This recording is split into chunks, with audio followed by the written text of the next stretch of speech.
미국 주식시장에서 놀자 미주노래 7월 7일 수요일 장분석 영상입니다. 결과로 보면은 3대 지수가 모두 올랐지만 조금만 들여다보면 시장에 속을 수밖에 없는 장세가 그대로 이어지고 있습니다. 오른 거는 빅테크밖에 없습니다. 팡 주식들밖에 없고요. 아마도 성장주, 특별히 소형 성장주가 포트폴리오에 많이 차지하고 있는 분들은 오늘 같은 장 정말 견디기 힘들었을 것으로 보여지는데요. 자, 오늘의 관심은 FOMC 회의록의 공개 발표였지 않습니까? 하지만 시장은 뭐 공개 전이나 공개 후나 뭐 비슷한 분위기를 계속 이어갔습니다. 그 이유 중에 하나는 별 색다른 게 없었기 때문에 그런데요. 어찌됐든 오늘의 관전 포인트는 금리였습니다. 금리가 장중에 1.2까지 떨어졌습니다. 장중에 1.288까지 떨어졌는데요. 자, 이거는 지난 2월 중순 이후 최저 쪽인데요. 자, 금리가 마냥 떨어지는 게 결코 좋은 게 아니라는 것 제가 말씀을 드렸는데 여기에 대한 영상 저희가 준비하고 있으니까 완성되는 대로 아마 내일 정도에 올려드리도록 하겠습니다. 자, 그렇다면 금리가 떨어져서 나스닥은 올랐는데 정확하게 말하면 나스닥이 오른 게 아니라요. 나스닥 안에 뭐 오늘 같은 경우는 아마존, 애플, 뭐 마소, 구글 정도가 오른 거지. 뭐 반도체주 같은 경우는 거의 죽음이었고요. 대다수의 소형 나스닥 주들은 오늘 거의 오르지 못했다고 보는 게 정확하거든요. 자, 그렇다면 금리가 왜 내려갔을까요? 일단 몇 가지 분석 자료들이 나오는데요. 자, FOMC 의사록 공개를 앞두고 일부 투자자들이 일단은 이 연준이 긴축을 앞당기는 그런 액션을 취할 것에 대해서 굉장히 금리를 낮추고 있는 상황이라는 지수가 나오고요. 실제 지난 6일 발표된 기억하시죠? 구매자 관리지 지수. 이런 부분이 이제 이 부분을 굉장히 설득력 있게 다가오고 있는데요. 아시다시피 60.1로 전월 64, 예상치 63.3을 크게 밑돌았지 않습니까? 지금 서비스업 구매 관리자 지수 얘기하는 겁니다. 또 세부 지수 중에서도 가격 지수가 79.5로 여전히 높았지만 전달에 비해서는 1.1포인트가 낮아진 상황이고요. 이는 인플레이션은 일시적이라는 신호로 해석하는 시각이 굉장히 많은데, 자, 문제는 금리가 올라갈 것을 보고 채권을 공매도한 쪽이 굉장히 많았다고 합니다. 그쵸. 저도 금리가 올라갈 줄 알았는데. 자, JP모건 쪽의 보고서에 따르면요. 지난주 금요일 이후 경제 지표가 약하게 나오긴 했지만 일단은 10년물 채권 수익률이 공정가치보다 25bp 정도가 낮은 것으로 보이는데 이거는 쇼 커버링에 대한 과장됐기 때문이라고 얘기를 합니다. 즉 예상치 못한 금리 하락에 채권을 사서 갚는 수요까지 덧붙여지면서 금리가 지나치게 하락했다는 거죠. 그죠? 일종의 채권 쇼 커버링이 일어났다는 건데요. 게다가 기본적으로 7월의 채권 시장은 수요가 공급보다 우세한 상황이 많습니다. 7월에 뉴욕의 채권 시장은 수요가 공급보다 항상 예년에 비해서 항상 많았습니다. 즉 미국의 재무부가 예전에 저희가 한번 언급해 드린 적이 있죠. TGA 일반 계좌에 쌓여 있던 돈 지금 6월 말 기준으로 7,600억 달러 정도 되거든요. 이걸 이달 말까지 4,500억 달러로 낮추겠다고 밝힌 상황에 이달에 신규 채권 발행 없이 1년 이하 단기채만 내놓고 있거든요. 즉 이 만기 10년까지, 그러니까 이제 노트는 1년에서 10년, 본드는 만기 20년에서 30년을 말하는데, 하지만 연준은 여전히 월 800억 달러 규모의 국채를 사들이고 있습니다. 여기에 외국인과 미국의 연기금 매수 등이 이어지면서 수요가 여전히 공급보다 많은 상황입니다. 또 하나의 원인은요, 변종 코로나 바이러스 이 확산세가 만만치 않다라고 하는 것도 시장을 되게 누르는 모양새입니다. 자, 오늘 시장은 뭐 2부 순서 때 다시 한번 우리가 살펴보겠지만 경기 민감주만 오른 시장이었습니다. 자, 일단은 테크주에서는 애플이 오늘 신고가 경신했고요. 아마존과 함께 나이키, 그다음에 무디스 이런 종목들, 뭐 에스티로더 이런 종목들이 오늘 신고가를 경신했는데 대부분 경기 민감주죠. 자, CNBC 측에 따르면 금리가 1% 이하로 내려간다면 불황이 시작된다는 뜻이고, 어저께 제가 언급해드렸던 디플레이션이 시작이 되면 굉장히 곤란해지는데, 증시에서는 매도 폭탄이 터질 것이다 라고 하는 우려 섞인 보고서가 나오고 있습니다. 그래서 현실적으로 여러분 1% 이하로 내려가기는 쉽지가 않죠, 금리가. 자, 연준이 테이퍼링을 통해 채권 매입을 줄이고 재무부는 바이든 행정부의 재정 지출에 맞춰 채권 발행을 지속한다면 지금 같은 낮은 금리가 유지되기는 어렵다라는 시각이 지배적입니다. 즉 1.23 정도, 200일 이동 평균선 정도 위치는 계속해서 지켜질 것이다 라고 하는 것. 그렇다면 금리가 아무리 내려가도 1.2가 지금 마지막 버팀목이 되는 지지선이다 라고 바라보는 견해가 대부분이고요. 또 다른 월가 관계자는 단기적으로 더 내려갈 여지는 있지만 대부분 공매도 포지션을 취하고 있다고 포기하는 분위기가 나타나고 있다라고도 얘기를 합니다. 즉 장기적으로 1.2% 이하로 가는 것은 아니죠. 그건 아니죠. 그렇죠? 자, 좀 전에 말씀드린 대로 오늘 FOMC 의사록 회의록을 오픈했지만 오후 2시에 나왔거든요. 별 볼 일 없었습니다. 똑같은 내용을 계속 반복하고 있습니다. 지난달에 했던 내용을 계속해서 반복하고 있는데 이 회의록이 오픈되고 난 뒤에 10년물 금리가 1.32까지 소폭 반등을 했고요. 그 전에 되게 몸살이고 있다가 다우나 S&P 500은 상승세를 유지했습니다. 반면에 기술주 중심의 나스닥은 마이너스권으로 떨어지는 굉장히 좀 올라서다가 서지 못하는 모습. 지금 계속 3대 지수 좀 보고 계시죠? 다우와 S&P 500은 시작하고 난 다음에 V자 반등, W자 반등을 이렇게 세웠는데 나스닥은 전반적으로 그러지가 못했습니다. 기술주 전반이 부진한 가운데 전날 급등했던 애플, 아마존이 다시금 1.80, 1.57 정도까지 오르며 사상 최고치를 세웠고요. 기록을 세웠고, 자, 야후 파이낸스는 금리가 떨어지고 그 다음에 월스트리트가 경제 성장의 정점이 지났을 것이라고 불안해하면서 투자자들은 다시금 빅테크로 돌아갔다. 지금 시장이 여러분 잘 한번 보십시오. 자, 이 빅테크가 이끌다가 가치주 쪽으로 넘기다가 성장주 쪽은 오지도 않고 다시금 빅테크 쪽으로 가는 분위기입니다. 성장주 쪽은 오지도 않고 특별히 소형 성장주는 살짝 건드렸다가 사실 올랐다고 보기 어렵죠. 왜냐하면 올랐다고 한다면 전반적으로 다 올라야 되니까. 결론적으로 말해서 지금 시장은 여전히 방향을 잡지 못하고 있습니다. 아, 참 답답하죠. 유가도 마찬가지입니다. 지금 합의가 안 되면서 전날 급락했던 국제 유가가 장 초반에는 살짝 반등하는 모습을 보였거든요. 하지만 오후장 들어서 1% 이상 크게 떨어졌습니다. 오펙 플러스의 협상이 지금 뭐 전혀 진척되지 못한다라고 하는 소식이 전해지면서거든요.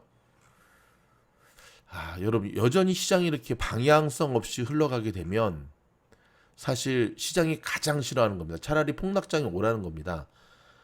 폭락도 아니고 지금 하락장으로 보기 어렵습니다. 왜냐하면 하락장이라고 하는 거는요. S&P 500, 다우, 나스닥 저 3대 지수가 하락의 모습을 보여야 돼요. 하지만 오늘 결론은 뭡니까? 3대 지수가 지금 플러스의 모습을 보였다는 겁니다. 좀 겁나게 좀 짜증이 나는데 뭐 억지로 지금 시장을 해석하고 있지만 문득 지난 한 2월, 3월 요때의 악몽이 되살아나는 느낌을 받는 것은 왜일까요? 기억하십니까? 작년 4분기 실적 발표 굉장히 좋았고요. 그래서 좋은 실적 발표를 앞두고 이 빅테크들은 뭐 자기들 좀 이렇게 얄미울 정도로 자기들 실적 발표가 좋게 떨어지면서 자기들은 싹싹싹 걷어갔고 마치 뒤에 남은 소형 성장주들은 무슨 버려진 고아처럼 급락하기 시작을 했죠. 굉장히 짧은 시간에.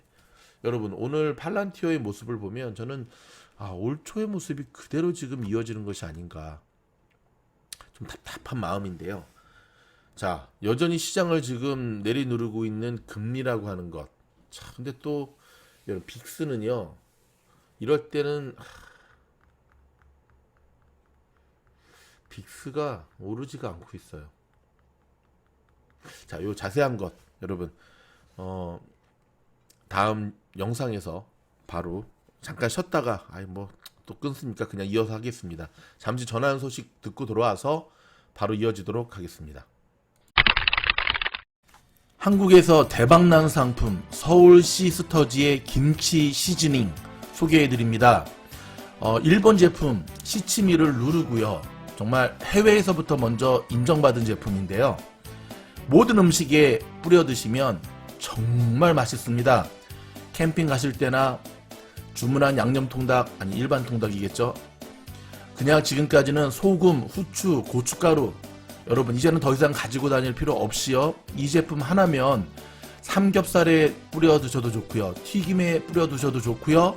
모든 음식에 정말 확실한 맛, 설렁탕, 곰탕 다 됩니다. 맛은 아주 매콤하고 맛있고 감칠맛 나는데요. 김치를 썰어가지고 만든 게 아니라 김치에 들어가는 성분들을 연구해서 만든 시즈닝인데요. 정말 맛있습니다. 맛만 좋은 것이 아니라 건강도 잡았습니다. 김치 유산균 180억 마리가 들어가 있다고 하고요. 식물성 유산균인 락토바실러스 파라카제이, 그 다음에 비염이라든지 유방암 억제, 비만 예방, 면역력 증진에도 탁월한 효능을 발휘한다고 합니다. 여러분, 이 제품 주문 즉시 바로 받아보실 수 있도록 준비되었습니다. 정말 좋은 제품, 정말 마법의 상품입니다. 미즈놀 팀장이 자신있게 권해드리는 김치 시즈닝 주문하시면 후회하지 않으실 겁니다. 강추합니다. 다시 돌아왔습니다. 여러분 지금 일단 한번 보죠. 자, 오늘 장의 모습이거든요. 3대 지수는 이렇게 다 올랐는데요. 3대 지수는 다 올랐는데 이게 오른 게 의미가 없죠. 그쵸? 다우나 S&P 500은 그래도 첫 시작했던 모습에서 선방했습니다. 이 빨간 선 기준으로 지금 다 올랐는데 문제는 나스닥이거든요. 자, 직관적으로 보는 사이트를 한번 또 열어볼까요? 애플은 오늘 신고가를 경신했습니다. 저희가 지난주에 저희가 애플을 좀 함께 좀 샀었는데요. 그때 함께 샀던 분들 지금 평균 수익률 9% 정도 되더라고요. 일단 축하드리고 아마존 좀 달라졌습니다. 확실히 그 저항선을 뚫고 나니까 뭐 0.5%밖에 안 올랐지만 오늘 기억하시죠? 아마존이 하루 오르면 하루 빨간색, 테슬라처럼. 근데 지금 그 관행을 깼어요. 아마존이 이틀 연속 파란불을 보여주고 있고요. 마소와 구글도 마찬가지입니다. 팡 주식들이 전체로 되게 잘 갔는데 지금 계속해서 이 오늘은 이제 엔비디아도 마이너스거든요. 뭐 용가리 통뼈죠. 어쩔 수 없죠. 지금 반도체주들이 굉장히 심각한 조정을 받고 있습니다. AMD와 마이크론 테크놀로지는 좀 심각한데요. 마이크론 테크놀로지는 그렇게 강력했던 80불의 저항 지지선도 지금 깨진 분위기고요. 자, 에너지주도 못지 않습니다. 에너지주도 유가의 그 문제 때문에 여전히 지금 빨간불이고, 은행주들은 죽다 살아났습니다. 은행주들 오늘 굉장히 힘들었거든요. 근데 그나마 은행주들, 증권주들이 그 낙폭을 줄이면서 JP모건 0.12, 뱅크 오브 아메리카 마이너스 0.80으로 마무리가 됐는데요. 페이팔 잘 갑니다. 신고가 지금 계속 기록하고 있고요. 자, 보시면 이게 스타벅스, 나이키거든요. 자, 경기 민감주들이 여전히 시장을 움직이고 있는 걸 보게 됩니다. 여기 보면 MCD가 맥도날드인 거 아시죠? 퍼센테이지는 별로 안 되지만 여러분 스타벅스가 1.22% 갔다는 건 정말 많이 간 겁니다. 자, 그렇다면 일단 한번 볼까요? 팔란티어입니다. 참 아크가 진짜 용서가 안 될 것 같네요. 아크가 무지막지하게 팔아 제끼는데 여러분 분할 매수로 접근해야 된다라고 한 것, 그 분할 매수 원칙을 지킨 분이시라고 한다면 오늘 이 팔란티어의 마이너스 7.25%의 하락이 그닥 두려움으로 작용하지는 않았을 겁니다. 근데 몰빵을 해가지고 뭐 24불, 25불에서 몰빵을 하신 분이 있다고 한다면 잘못하신 겁니다. 항상 분할 매수로 접근을 하셔야 되는데요. 자, 어디까지 떨어지는지 모르실 때는 자, 이렇게 생각하시면 됩니다. 예를 들어서 자, 이게 팔란티어 일봉 차트인데 예를 들어서 이때도 이제 그대로 이렇게 하락을 했지 않습니까? 4월 29일 날. 근데 어디가 바닥인지 모를 때는요. 바닥을 찍고 확인할 때 사시는 게 좋아요. 자, 무슨 말이냐면 5월 10일 요때도 음봉이고 자, 요때 5월 13일 요때도 음봉이잖아요. 자, 똑같은 요 가격대라고 한다면 이게 막 이 가격대만 이렇게 올린다고 한다면 여기서 사든 똑같은 가격이잖아요. 하지만 다른 건 하나 있죠. 왜냐하면 이렇게 치고 올라갔기 때문에 이때 산다라고 하는 거는 이미 바닥을 확인하고 반등이 될 때 샀기 때문에 이때는 사실 어떤 느낌이죠? 그죠? 사도 더 내려갈 거에 대한 부담. 지나고 봤을 때 이때가 양봉이지. 지나고 봤을 때 이때가 바닥이었지. 이때가 바닥이 될지 안 될지는 아무도 모르는 거죠. 따라서 잘 이렇게 계속 내려가는 주식들을 매수할 때는요. 차라리 바닥을 찍고 올라가는 요 가격대 사라고 저는 권해드리고 싶습니다. 요 가격이나 똑같지만 반등을 확인하고 간 가격이니까 결론적으로 이렇게 쭉 가니까요. 지금도 마찬가지죠. 계속 내려오고 있는데 이게 어디까지가 바닥일지. 근데 저는 오늘 같은 경우 좀 심했습니다. 왜냐하면 아무리 소형 성장주가 못 간다 하더라도 이렇게 마이너스 7% 제가 샅샅이 찾아봤거든요. 팔란티어의 악재가 무엇인지 악재 없습니다. 호재밖에 없습니다. 근데 이렇게까지 던졌다라고 하는 것. 근데 보시면 거래량을 좀 볼까요? 이때 급등했던 거래량에 비해서 반토막도 아닙니다. 일부 기간만 팔았다는 거죠. 아크. 이제 돌아서야죠. 자, 분할 매수로 접근을 하시고 자 보십시오. 갭이 이렇게 두 개가 발생을 했네요. 일봉 차트 기준으로 했을 때도 여기 갭, 또 여기 갭. 여러분, 우리가 수없이 계속 공부한 것 중에 하나는 실적으로 승부하는 주식시장이 미국 주식시장이에요. 그러니까 자, 이제 한 달 정도 남았거든요. 팔란티어의 이제 실적 발표가 다음 실적 발표가 굉장히 안 좋을 것으로 예상된다고 한다면 뭐 아크처럼 이렇게 팔아 제끼는 게 낫겠죠. 하지만 그렇지 않다고 한다면 지금 팔란티어의 하락은 저점 매수 기회라고 저는 말씀을 드리고 싶습니다. 물론 저 또한 23불을 깨지 여러분 기억하십니까? 이때 우리가 계속 올라갈 때 얼마나 힘들게 올라갔죠. 그래서 24불이 지지가 돼야 된다고 24불이 넘어서서 25, 26, 27불까지 갔을 때 얼마나 좋았습니까?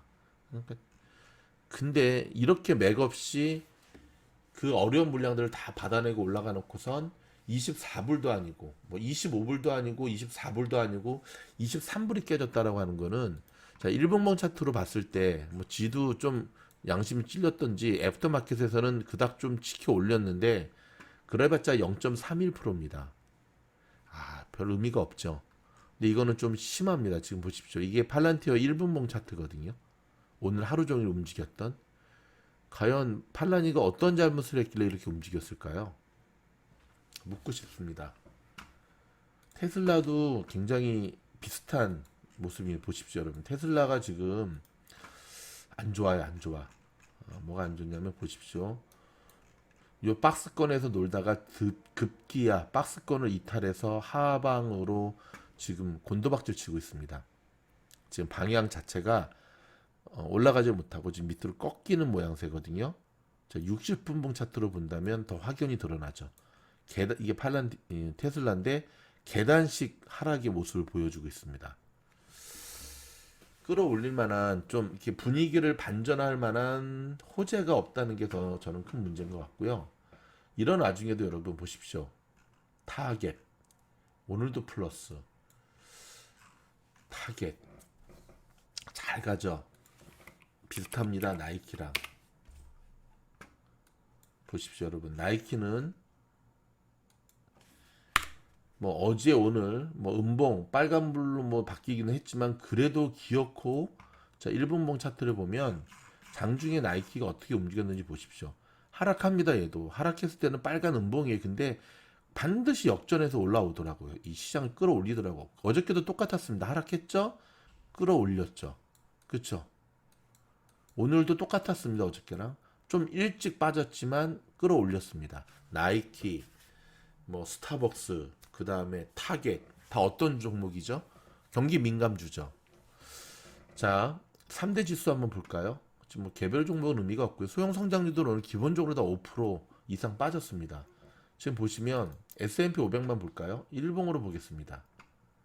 역대 최고치를 찍었습니다. 여러분, 하락장이라고 하는 거는 이 S&P 500이 밑으로 곤두박질 쳐야 돼요. 나스닥도 밑으로 곤두박질 쳐야 돼요. 근데 지금 어떻습니까? 이게 곤두박질 칩니까? 지금 하락장이 아니라는 겁니다. 그렇다면 이러한 장에 우리가 왜 이렇게 힘들어할까요? 종목이죠, 종목. 여러분, 다시 한번 정리합니다.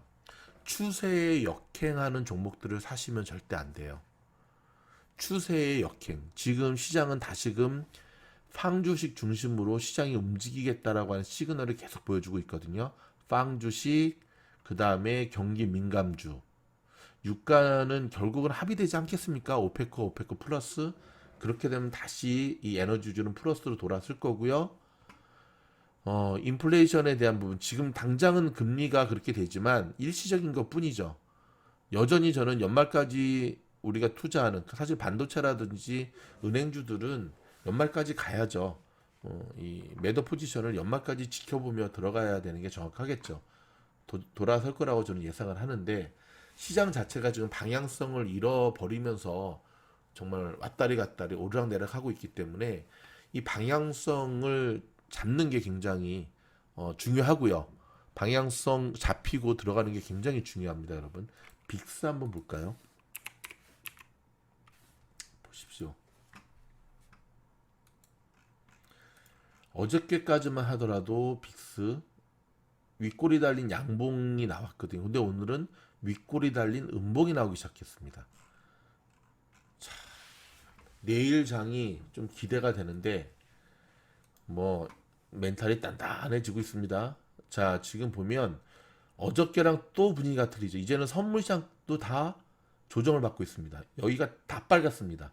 S&P 500, 다우, 나스닥, 러셀, 크루즈, 뭐지, 오일, 금 어디까지 가나 볼까요? 빅스도 내려갔고요. 코인까지 볼까요?